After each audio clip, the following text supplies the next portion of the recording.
이번 시간에는 세계 이벤트와 축제에 관해서 수업을 하도록 하겠습니다.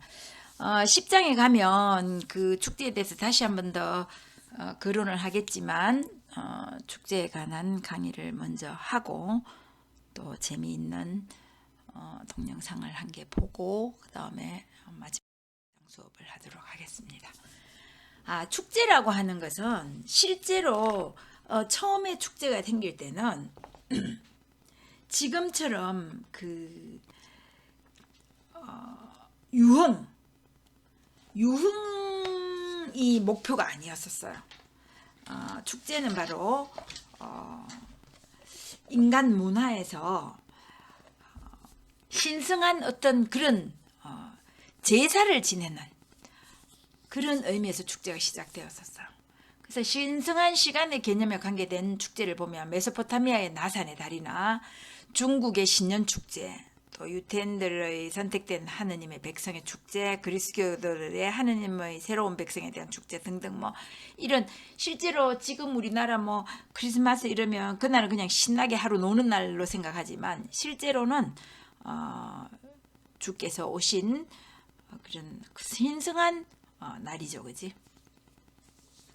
그 다음에 축제에는 또 계절적 변화와 관련된 축제가 많이 있어요. 신년 축제 같은 것, 또 이집트 끝 무렵에 5일간의 축제가 있는 것, 그 다음에 메소포타미아 바빌론의 봄에 있는 축제, 그 다음에 마야족의 신년의 첫 번째 달의 포프에 열리는 재생을 의식하는 축제, 일본의 다소비 축제, 힌두교 서리판카미 축제, 서양의 추수기도절, 우리나라의 추석, 한식 이런 것들이 다 계절적 변화와 관련된 축제라고 할 수 있습니다. 왜? 원시 인간부터 현대가 되기 중세시대 이전까지는 과학이 많이 발달하지 않았기 때문에 또 먹고 사는 문제로 자유로울 수가 없었어요. 그래서 농사 짓는 것이 굉장히 중요한 그런 의식이었죠. 그지? 그래서 농사는 어떻게 돼?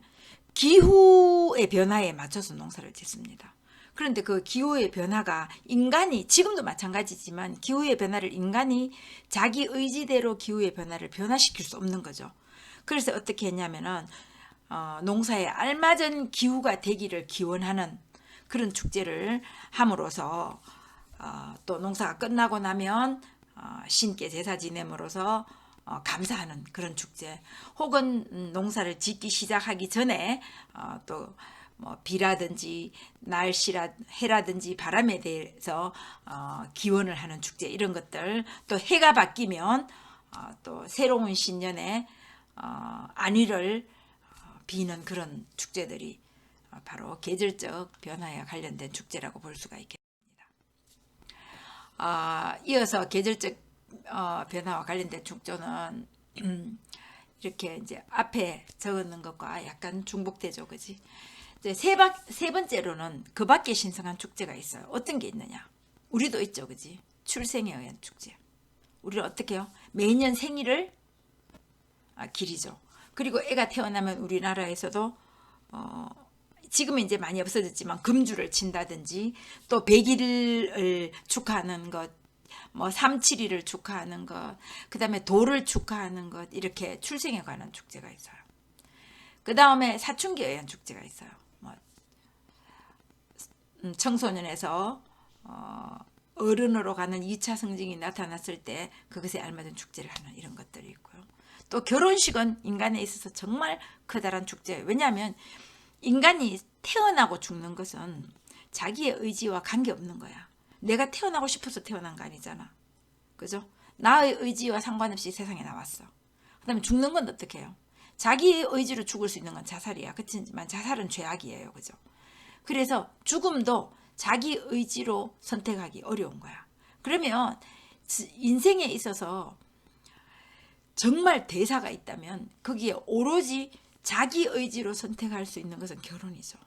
그래서 인간 전체의 축제로 볼 때 결혼에 의한 축제가 가장 크고 화려하고 또 다양하다, 이렇게 볼 수가 있습니다. 자, 그 다음에 장례식 같은 그런 의식이 있고요. 신화적인 사건, 뭐 크리스마스라든지 석가탄신일 이런 종교의 창시자의 생일을 하는 축제, 신이나 영웅의 탄생을 축하하는 것. 그 다음에 뭐 우리나라로 치면 올림픽을 개최해서 세계의 어떤 그런 축제를 한국에서 여는 그런 축제가 있었죠. 그치?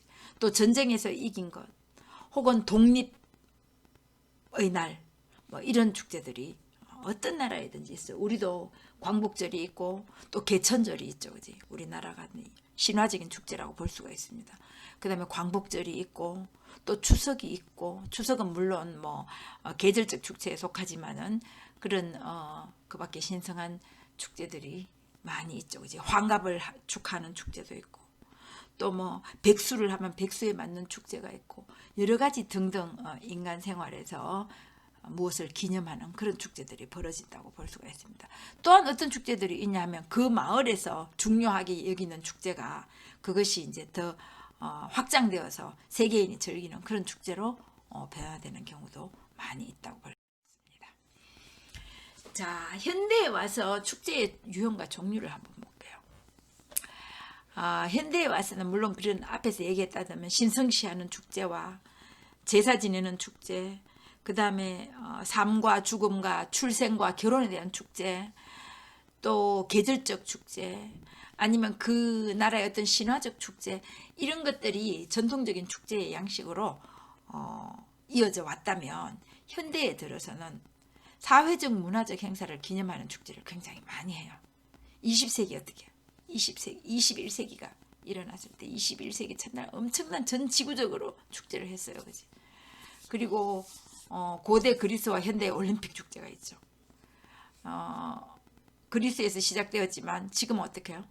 전 세계적인, 전 지구적인 축제로 자리 잡았죠. 그지? 그다음에 미국에는 민족적 축제가 있어요. 추수감사절, 독립기념일. 우리도 있어요. 추석도 있고 광복절도 있고 이런 축제가 있죠. 우리도 어머니날이 있죠. 어버이날이 있죠. 그지? 미국에도 어머니날이 있어요.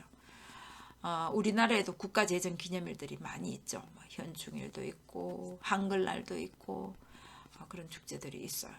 그리고 또 이제 다른 나라에서 보면 프랑스도 혁명 기념일 같은 것, 캐나다도 자치령 제정 기념일, 정말 독립을 한 그런 축제들이 있어요. 그것 말고도 각 나라나 각 지역별로 그 지역에서 있어왔던 전통적 축제를 확장시켜서 축제 유형으로 생겨나는 경우가 많이 있다고 볼 수가 있겠습니다.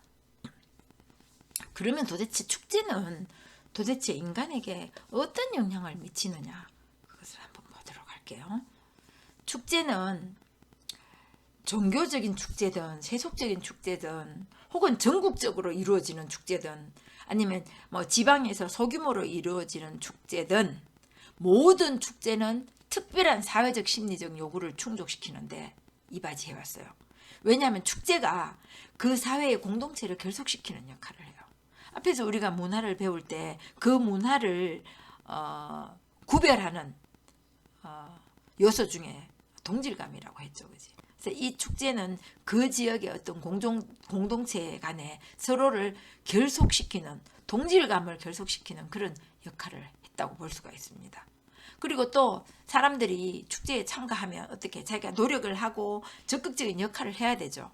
그렇게 함으로써 심리적으로 결속감을 느끼는 거예요. 내가 이 공동체의 한 일원이라는 심리적 결속감을 일으키죠. 그지?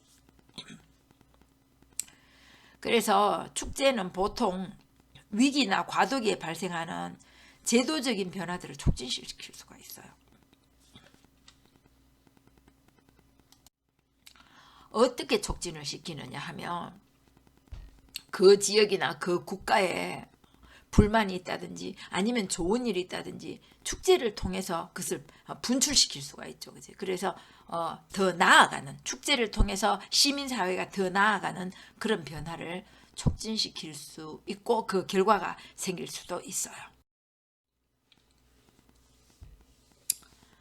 자, 세계의 3대 축제를 한번 보도록 하겠습니다.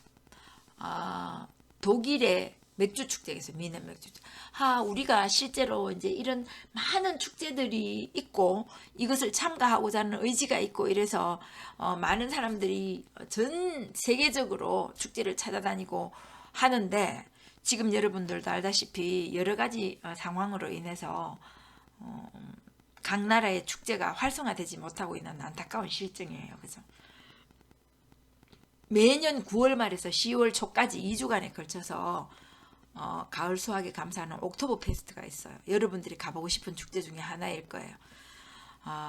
다음 장에서는 이제 우리나라 축제도 얘기를 하겠지만은 옥토버 페스트는 실제로 그 규모가 여기 오른쪽에 사진에 보다시피 엄청난 규모를 가지고 술을 먹지 않은 사람도 즐길 수 있도록 또 아이도 즐길 수 있도록 많은 배려를 하는 그런 축제라고 볼 수 있어요. 물론 부작용도 많이 있어요. 그 부작용은 여러 가지가 있는데 그건 뒤에 가서 다시 언급하기로 하고요. 두 번째는 일본 삿포로 눈축제예요. 일본 최북단에 있는 홋카이도에서 삿포로 눈축제가 열리는데 실제로 이 삿포로에는 겨울에 너무 눈이 많이 오는 거야. 그래서 매일 눈을 치우는 것이 너무 힘들었어. 그래서 치워둔 눈을 봄이 될 때까지 녹지 못하니까 그 치워둔 눈을 쌓는데도 한계가 있는 거야. 그래서 이 눈들을 한 곳에 모아놓고 조각을 하도록 하는 축제를 벌이기 시작했는데 이게 확장되면서 전 세계의 눈 조각가들이 홋카이도로 몰려들면서 지금은 세계 3대 축제 안에 들 정도로 굉장히 규모가 커지고 아름답고 또 방대한 멋진 그런 축제가 되었다고 볼 수가 있습니다. 세 번째로는 브라질 리우 카니발인데요. 처음에는 사람들이 뭐 서로에게 진흙을 던지거나 밀가루 반죽을 한 공을 던지거나 오물을 끼얹고 난리를 피우면서 축제가 시작되었지만 많은 사람들이 참여를 하면서 점점 더 이게 바람직한 쪽으로 확장이 되었다가 또 나중엔 너무 퇴폐적으로 가는 문제가 지금은 사실 발생되고 있기는 해요. 그렇지만 리우에서 이 1년에 한 번 하는 카니발을 1년 내내 준비하는 그런 사람들이 있을 정도로 리우 카니발에 대한 자부심이나 자긍심이 크죠. 그리고 이 축제가 세계적인 축제인 만큼 정말 많은 관광객들이 이 축제 기간에 브라질을 찾아서 브라질 경제에도 큰 바람직한 영향을 미치는 축제라고 볼 수가 있겠습니다.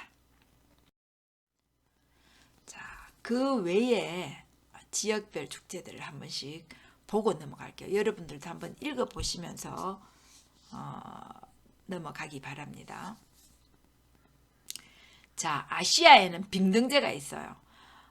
실제로 어떤 의미에서는 삿포로 그 눈축제와 비슷한 그런 축제라고 볼 수가 있죠. 그지? 1963년부터 열리기 시작했지만은 공식적으로는 1985년도에 하얼빈 빙설제가 열리면서부터 이게 공식적인 축제가 되었어요.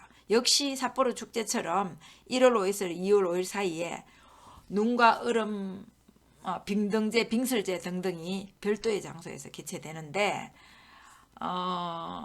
빙등제에는 자오린 공원에서 중국이 일본에 저항하는 그 영웅인 리자오린을 기념하기 위해서 설립한 공원인데 여기가 우리나라 안중근 의사도 사형대에 올라가면서 조국이 독립될 때까지 자신의 시신을 묻어달라고 요원했던 하얼빈 공원의 현재 이름이 바로 자오린 공원이기도 합니다. 자, 두 번째로는 홍콩 음식 축제가 있어요. 미식의 천국이라고 볼 수 있죠. 왜냐하면 홍콩은 서양 문화와 중국 문화와 동양 문화가 서로 접목해서 뭐 온갖 나라의 음식과 퓨전 음식의 향연이 펼쳐집니다. 5월 1일부터 2주 동안 열리는데 홍콩에서 볼 수 있는 갖가지 진귀한 요리, 뭐 중국 요리도 있겠죠, 그지? 저렴한 가격으로 만날 수가 있고 또 홍콩에 있는 정말 유명한 레스토랑들이 이 축제에 참여를 한다고 합니다. 그래서 이 축제에 참여하기 위해서 많은 사람들이 관광객들이 홍콩에 참석하면 쇼핑몰들도 대폭 할인을 하는 할인 행사를 벌임으로써 많은 해외 관광객들을 홍콩으로 끌어들이는 그런 역할을 한다고 볼 수가 있습니다. 그래서 축제 기간에는 정말 맛있고 고급스러운 음식뿐만 아니라 홍콩의 전통적인 차나 아니면 중국 요리, 뭐 이태리 요리, 서양 요리 등등 많은 요리들을 직접 먹어볼 수 있고, 또 조리사와 함께 그 음식을 조리하는 그런 체험 코스도 있다고 해요. 그래서 그런 것들이 홍콩으로 많은 관광객들을 끌어들이는 요인이 된다, 이렇게 볼 수가 있습니다. 자, 홍콩의 세 가지 보면, 첫째, 클래식 만찬이 있어요. 홍콩의 다양한 요리를 주제별로 선보이는데, 홍콩에서 나는 조가비 요리나 백합, 정말서 조개 요리죠, 그지? 그다음에 비프 크로켓이 뭐죠? 소고기를 튀긴 거죠, 그지? 이런 것들, 새우차, 건강식 축제, 황실 요리 축제 등등 많은 고급 요리 축제가 이루어지고 있어서 미식가들이 정말 좋아하겠죠. 자, 두 번째로는 거리 음식 축제인데요. 한국과 마찬가지로 홍콩에도 먹자 골목이 되게 많이 있어요. 그래서 그 먹자 골목에서 홍콩 사람들이 대중적으로 찾는 그런 음식을 먹어볼 수 있는 거야. 음식을 여러 가지를 한꺼번에 먹기도 힘들죠. 배가 그만큼 많지 않잖아. 그렇지만 이 이제 먹자 골목 거리 음식은 조금씩 먹어가면서 많은 홍콩 특유의 음식물뿐만 아니라 그 주변 국가, 베트남, 태국, 필리핀, 중국 등등 그 나라의 요리들과 또 홍콩식이 섞인 퓨전 요리 등등 거리 음식 축제에서 많은 나라의 음식과 퓨전 음식을 먹어볼 수 있는 그런 축제라고 볼 수가 있습니다. 자, 세 번째로는 요리 체험이 있어요. 홍콩 현지인의 집을 직접 방문해서 그 주인이 소개하는 홍콩 가정식을 직접 만들어 보는 거야. 아니면 또 최고 요리사에게 직접 배우거나, 또 아니면 아침 일찍 딤섬과 같이 차를 마시는 그 얌차를 즐길 수 있는 홍콩 특유의 조식을 먹어볼 수 있는 그런 요리 체험 코스가 있다, 이렇게 볼 수 있습니다. 자, 세 번째로는 인도에 있는 빛의 축제, 디왈리라고 할 수 있는데요. 인도 축제하면 즉시 디왈리 축제예요. 이 축제는 매년 10월에서 11월에 열리는데, 디왈리는 인류가 받고 있는 어떤 고통을 타파하고 지식을 받아들임으로써 그 어둠을 날린다, 이런 의미에서 빛과 광명의 축제라고 합니다. 그리고 인도의 풍요롭고 영광스러운 과거를 투영해서 인도인 스스로에게 삶과 가치를 교양시키는 방법을 가르쳐주고 인도인에게 스스로 자존감을 올리는 그런 축제라고 볼 수가 있겠습니다.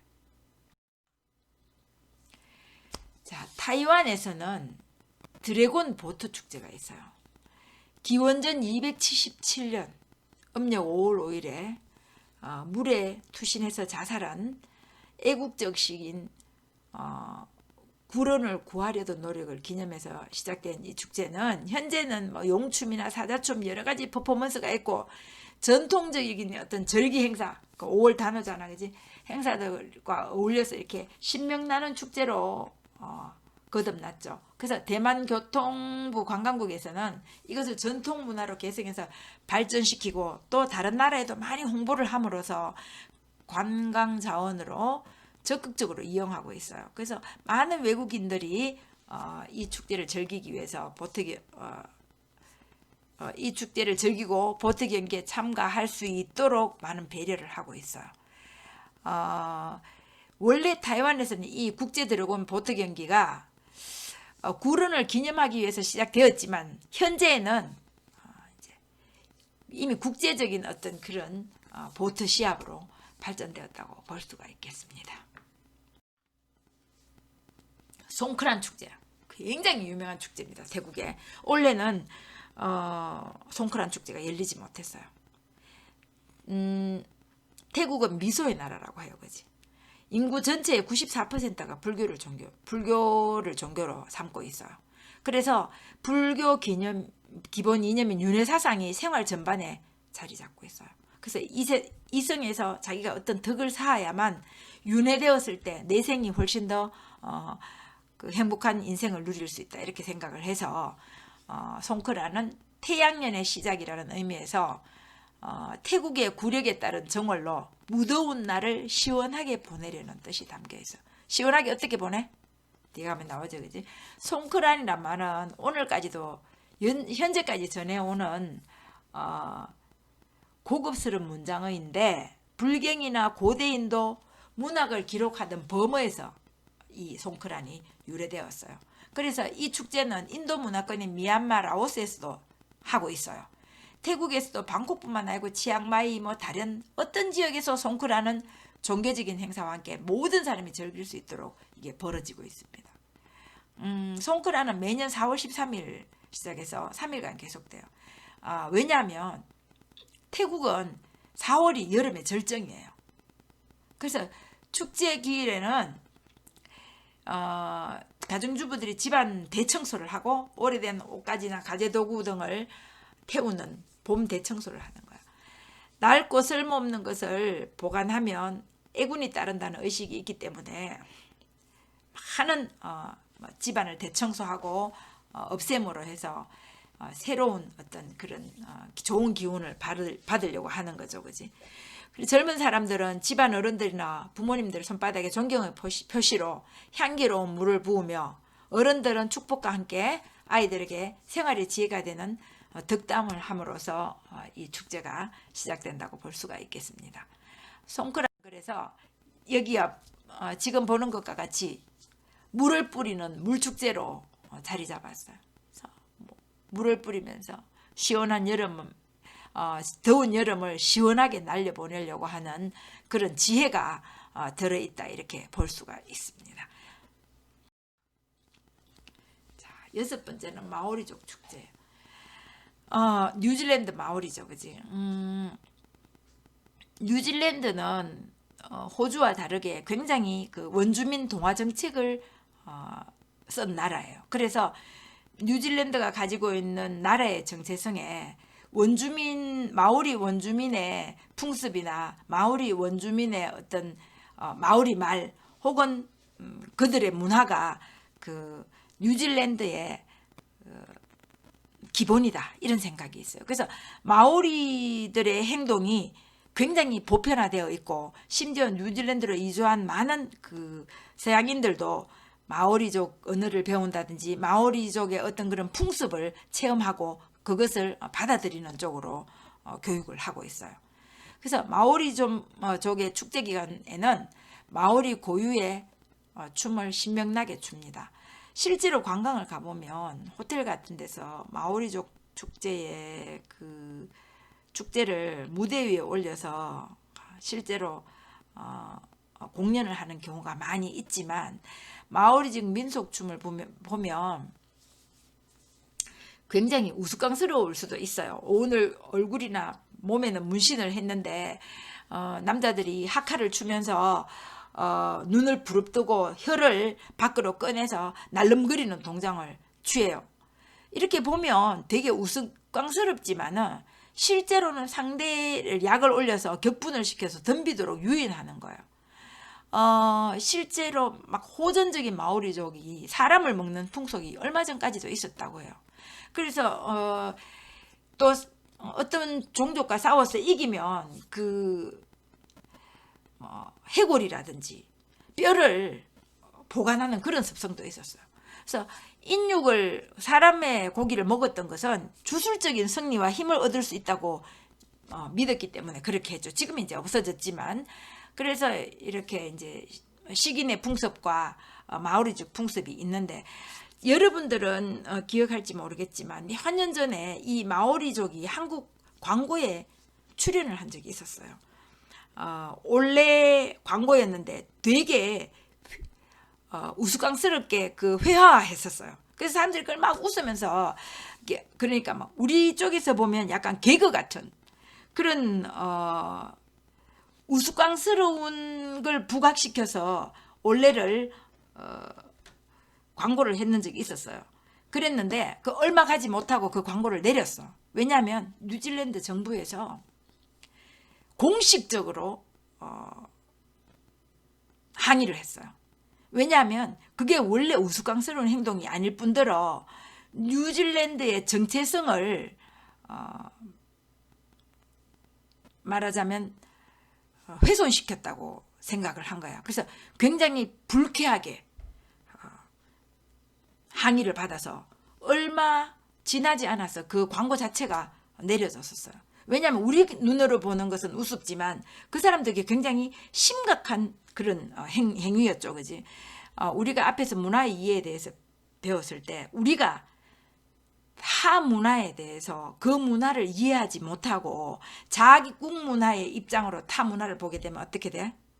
타 문화를 무시할 수도 있고 자기 문화만 우수하다고 여겨지는 어떤 그런 태도를 보일 수도 있잖아. 그런 입장에서 보면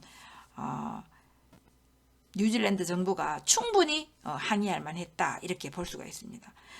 여러분들도 나중에 마오리족 춤을 하카춤을 한번 보면 알겠지만 우리 입장에서 보면 그게 전혀 무섭다든지 위협을 느끼지 않고 그냥 약간 우습긴 해요. 그렇지만 그 마오리족 원래 원주민은 원주민들끼리 전쟁을 하기 전에 자기들이 얼마나 용맹한가를 상대에게 보여주기 위해서 그런 춤을 췄다고 해요. 그랬다면 우리와 전혀 다른 문화라고 볼 수가 있죠. 그지?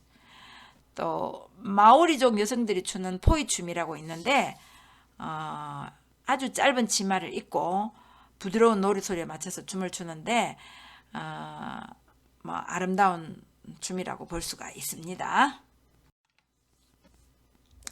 자, 유럽에는 어떤 축제가 있는지 한번 볼게요. 짤즈부르크의 음악제가 있어요. 오스트리아에. 짤즈부르크에 가보면 정말 많은 모차르트의 흔적이 있어요. 그래서 세계적으로 유명한 짤즈부르크 음악제가 있죠. 그지? 그래서 이게 메인 콘서트홀에서 또 열리고 또 소축제 극장에서도 열리고 펜젠 라이트 슐레에서도 이런 세 개의 극장에서 짤즈부르크 음악제가 열립니다. 1960년에 완성된 대축제 극장은 2,400명을 한꺼번에 수용할 수 있어요. 그래서 굉장히 현대적인 각종 기술 장치가 있어요. 그 다음에 1,320명을 수용하는 소축제 극장은 대주교의 마구간을 개조해서 만들었는데 오페라나 콘서트, 연극 등을 공연을 합니다. 그 다음에 펜제 라이트 슐레는 바위의 성마학교라는 이름에 걸맞게 맨히스베르크산에 바위를 뚫어서 만든 공연장인데 가보면 바위 안에 공연장이 있어요. 그래서 음악제가 행해지는 7월 8일에는 음악제가 행해지기 때문에 극장 안을 둘러볼 수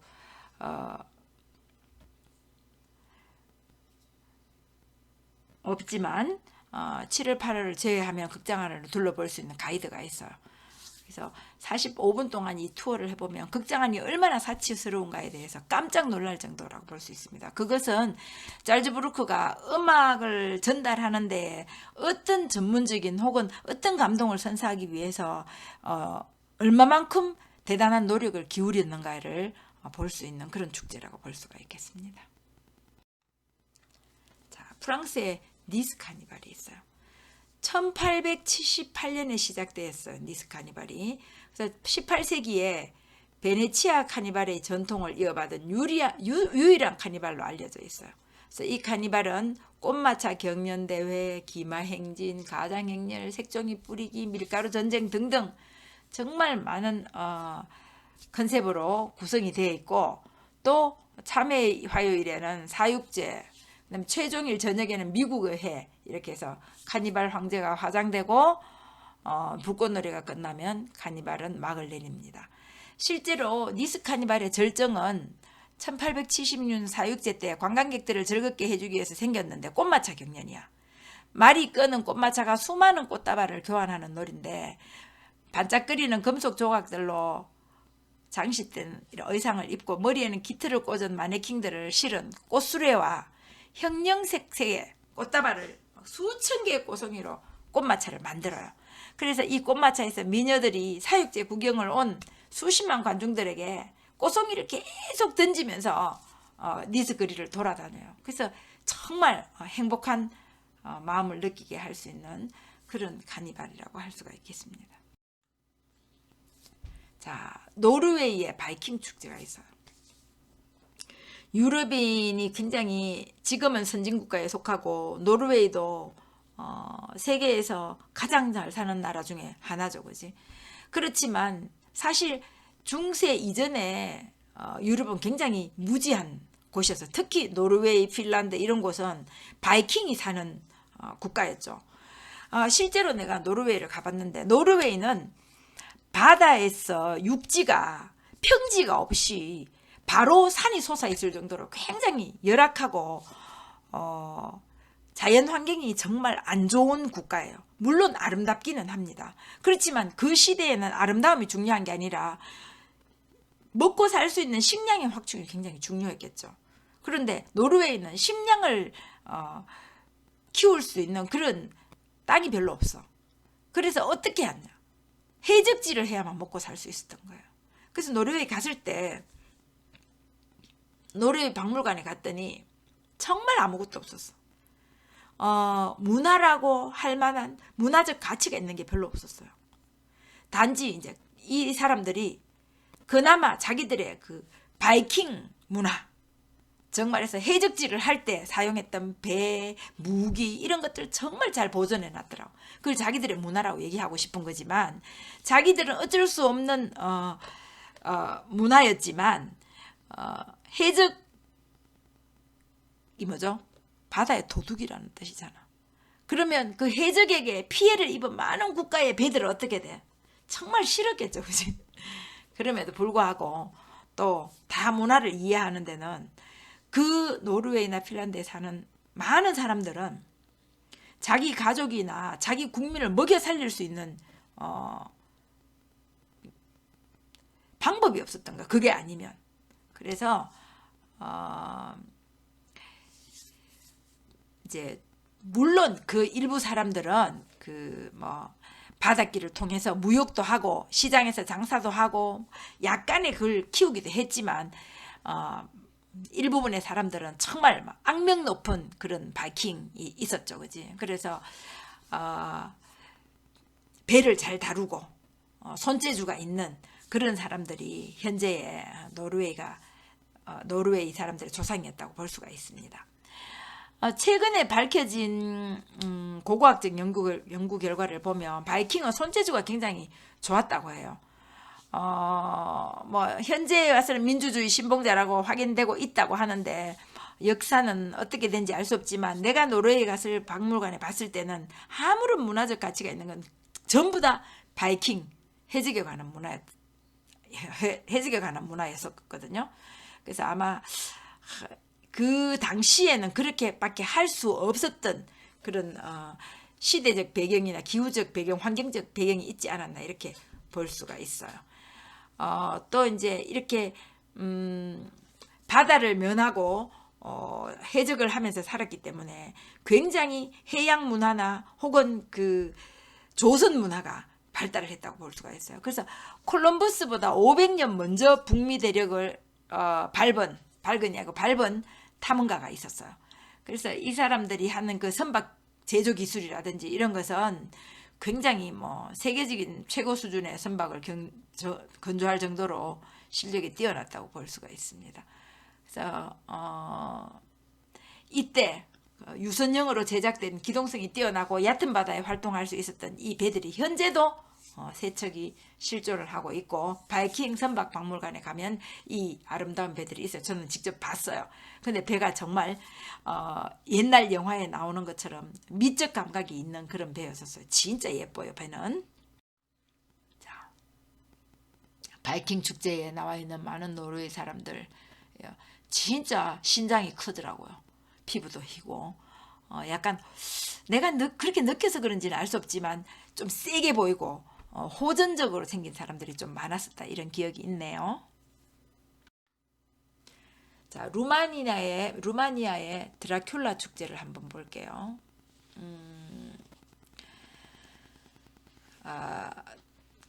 우리가 드라큘라 하면 어떻게 망토 검은 거 입고 또 송곳니가 뾰족하고 얼굴이 창백하고 마늘과 십자가를 또 햇빛을 싫어하고 사람의 피를 먹는 존재다. 이렇게 우리가 드라큘라를 알고 있죠. 그런데 실제로 루마니아 사람들에게 드라큘라는 협혈기가 아니고 영웅이라고 해요.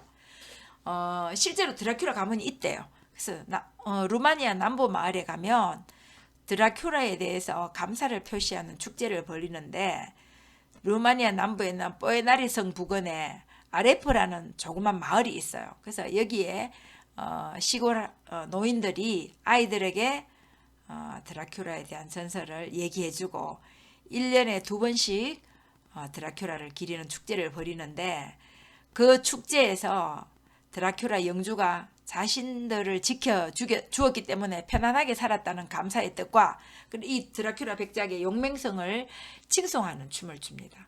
그래서 2001년 3월에는 루마니아 관광부 주도로 드라큘라 탄생지로 알려진 트란실바니아 지방의 시기쇼아라시의 드라큘라 테마공원을 착공해서 지금은 전 세계 사람들이 드라큘라의 고향이 루마니아라는 것을 알고 있죠. 그치? 우리가 알고 있었던 드라큘라와는 좀 다른 이야기가 전해지고 있습니다. 그래서 드라큘라의 이름은 블라드 드라큘라예요. 그래서 이 드라큘라는 말이 용이라는 말이야. 그리고 악마라는 뜻도 같이 있어서 용의 아들임과 동시에 악마의 아들이라는 뜻이 되죠. 그래서 사람들이 자기 상황에 맞게 이걸 해석했는데, 드라큘라 같은 경우는 악마의 아들이다 이렇게 불렸는데, 실제로 그 루마니아에서는 드라큘라는 그냥 용맹하고 자기 성의 사람들을 지킨 훌륭한 용감한 그런 백작이었죠. 자, 6번째는 스페인 축제의 가장 유명한 축제 중에 하나인 토마토 축제예요. 그리고 우리가 물론 다음 시간에 토마토 축제에 대해서 동영상을 하나 보기는 할 거예요. 발렌시아 지방에 있는 부놀이라는 마을이 있어요. 매년 8월 마지막 주 수요일만 되면은 토마토 전쟁이라고 하는 이색적인 축제를 벌이는데 딱 하루를 해요.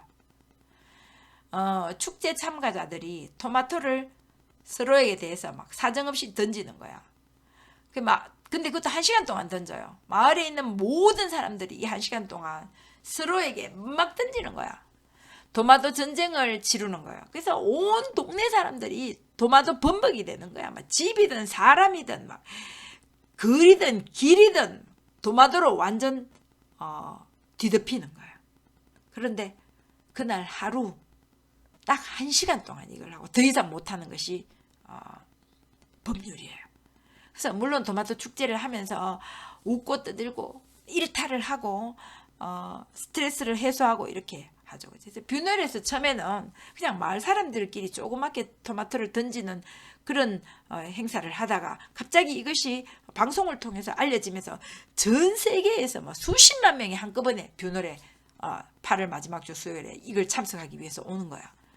그래서 와서 뷰놀에는 하루 딱 토마토 축제를 벌이기 때문에 이 사람들이 묵을 방도 없어. 호텔도 없어요. 심지어 식당도 별로 없어.